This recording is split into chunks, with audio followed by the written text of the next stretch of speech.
एक विचित्र संस्मरण। परम पूज्य बाबा जय गुरुदेव जी महाराज कभी कभी खास प्रेमियों के बीच अपने बीते दिनों की याद कर लिया करते थे। वह बताते थे कि एक बार एक गांव में रोटी मांगने गया। हफ्ते में एक दिन 7 रोटी मांगता था।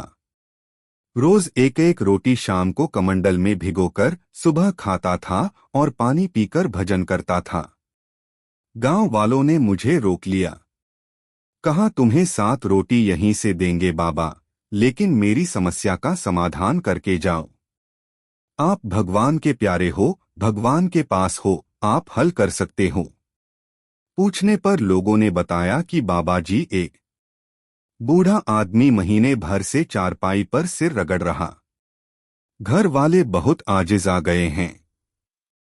या तो उसका समय पूरा करवा दीजिए या उसे ठीक करवा दीजिए, या तो इस पार हो जाए या उस पार। बाबाजी सोच में पड़ गए।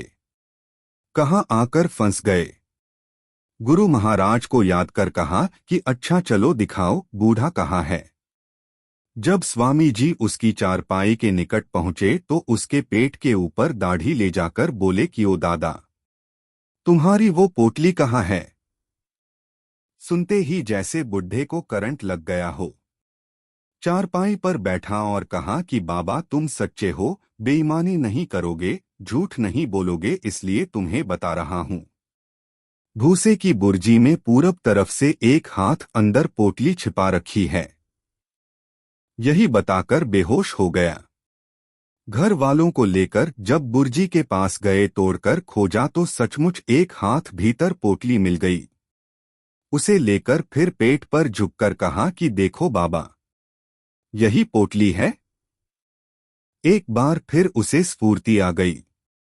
उठकर पोटली पकड़ा, सीने पर लगाकर अपने प्राण त्याग दिए। पोटली खोलकर देखी गई। उसमें कुछ चांदी के जेवर, थोड़ी मुहरें, एकाध सोने के जेवर थे। उसे बांधकर घर वालों से कहा कि इसे संदूक में बंद कर रखना। जब क्रियाकर्म बीत जाएगा मैं इधर से लौटूंगा, जब मांगू तब खोलकर दिखाना। पोटली संदूक में बंद कर दी गई। सब क्रियाकर्म संस्कारों में व्यस्त हो गए। 13वीं बीत जाने के कुछ दिन बाद बाबाजी वापस लौटे तो वह पोटली निकालकर लाने को कहा। संदूक खोलकर जब पोटली लाई गई तो गुरु महाराज ने अपने स्वामी जी की बातों को परखने के लिए कि जहां आशा तहां वासार की सत्यता को जांचने के लिए पोटली खोला तो देखा कि एक सांप का बच्चा उसमें से रेंगते हुए बाहर निकला। लोग मारने दौड़े। स्वामी जी ने कहा, अरे किसे मार रहे हो? यह तुम्हारे दादाजी हैं। इनका मन इसी दौलत में लगा था, इसलिए इसकी रखवाली करने के लिए यहां पैदा हो गए हैं। अपने दादाजी को मत मारो। बात सिद्ध हो चुकी थी। अपना काम करके अपने अभियान पर चले गए। करत अभ्यास ते जड़मती होत सुजान। अभ्यास करते करते तड़प विरह के आंसुओं, ललक और लगन ने अंतर्घाट का दरवाजा खोल ही दिया। गुरु की दया होने लगी। अंदर की आंख खुलकर दैवीय लीलाओं का दर्शन और मधुर मधुर आकाशवाणियों की गुंजार शुरू हो गई और गिनती के वर्षों में बाबाजी चरम स्थान पर पहुंच गए। अपने जीवन का लक्ष्य पूरा करने में सफल हो गए। इस पहुंच की किसी को भी भनक तक नहीं लगी कि यह घास छीलने जैसी छोटी सेवा करने वाले बाबाजी ने उच्चतम आध्यात्मिक गति प्राप्त कर ली है। साधना के सोपान। बाबा जय गुरुदेव जी महाराज की साधना का समय बहुत सादगी भरा, अभावों, तंगस्ती, श्रद्धा और सबूरी का था।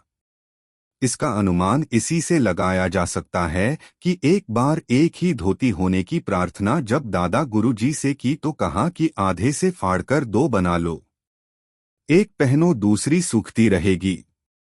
बाबा जय गुरुदेव जी का अपनी साधना काल व दादा गुरु के निजधाम गमन के पश्चात का जगह जगह प्रवास ऐतिहासिक यादगार की कहानी है।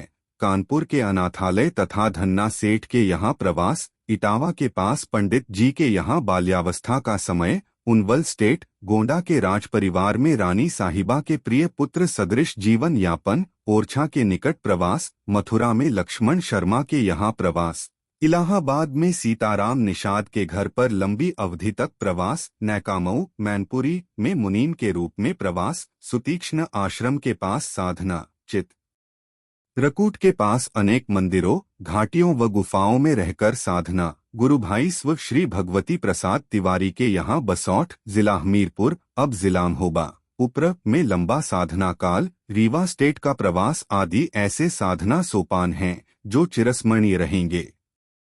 गुरु के दूरगामी सांकेतिक आशीर्वचन।